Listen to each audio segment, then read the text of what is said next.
নমস্কার বন্ধুরা, সন্দীপনের একটা কুকিং ভিডিওতে স্বাগত। তো আশা করি তোমরা সবাই ভালো আছো। আজকে আমি যেটা বানাচ্ছি সেটা হচ্ছে মিক্স পনির কি সবজি।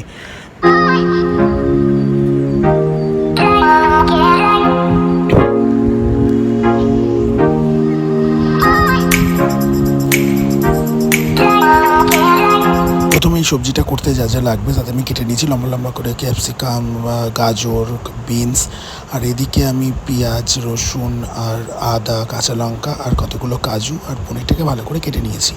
তো আর একটা স্টিমারের মধ্যে আমি এবার যে সবজিগুলো কেটেছি সেগুলোকে আমি বয়েল করতে দেবো, ভাপে বয়েল করবো, আমি জলে বয়েল করবো না।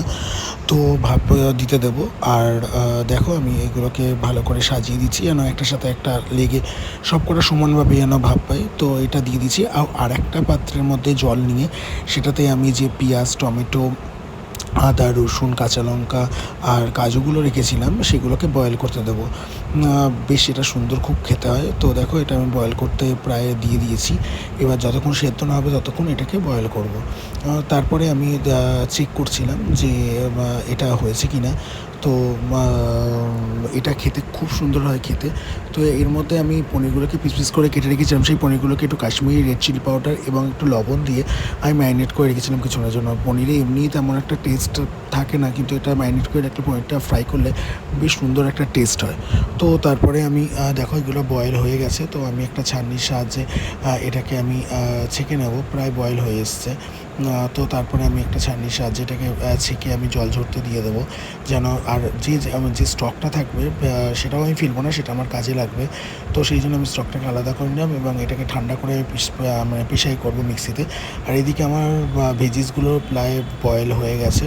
তো আমি এটাকেও নামিয়ে রেখে দেবো। এবার ওই যে পেস্টটাকে ঠান্ডা করে কিছুক্ষণের জন্য ঠান্ডা করে কারণ মিক্সিতে গরম পেস্ট করা যাবে না। তো ততক্ষণ ঠান্ডা হতে হতে আমি পনিরগুলোকে একটুখানি জাস্ট এপিট ওপিট করে সুন্দর করে ভেজে নেবো।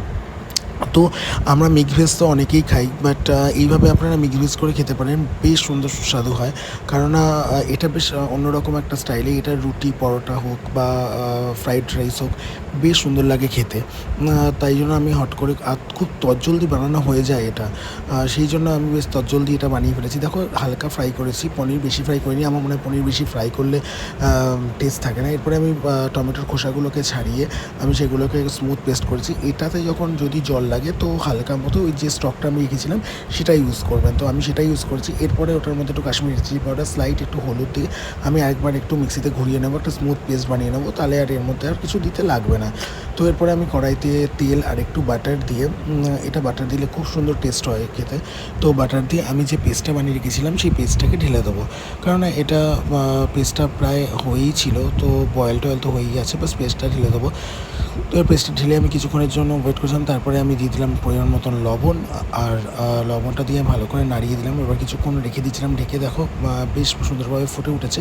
এবার যে আমি ভেজিসগুলোকে বয়েল করে রেখেছিলাম সেই ভেজিসগুলোকে আমি দিয়ে দেবো, কারণ ভেজিসগুলো বেশ মশলার সাথে ভালোভাবে ফুটলে মশলাটা সুন্দরভাবে ভেজিসের মধ্যে ঢুকবে এবং খেতে টেস্ট হবে। তো কিছুক্ষণ পরে ভেজিসগুলো ফুটে যাওয়ার পরে আমি লাস্ট মোমেন্টে দিলাম হচ্ছে পনিরগুলো ভেজে গেছিলাম। আমি এখানে আপনারা ইচ্ছা করলে কাঁচা পনিরও ইউজ করতে পারেন, মানে পনির না ভেজে।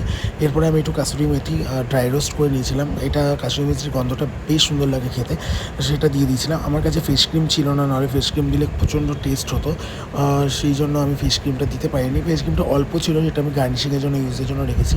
তো এরপরে আমি সার্ভিং বলে ঢেলে নিয়েছিলাম, হয়ে গেছিলো। এরপরে আমি একটা সুন্দরভাবে একটা ঘি, আর তার মধ্যে ঘি গরম করে তার মধ্যে একটু কাশ্মীরি লঙ্কার গুঁড়ো দিয়ে আমি গার্নিশিং করেছি। আর যেটুখানি ক্রিম ছিল সেটা আমি উপর দিয়ে গার্নিশিং করেছি। বন্ধুরা বিশ্বাস করে খেতে খুব সুন্দর হয়। তো প্লিজ বন্ধুরা ভালো লাগলে লাইক করো, কমেন্ট করো, সাবস্ক্রাইব করো, ফেসবুকে একটা ফলো করো। নমস্কার বন্ধুরা।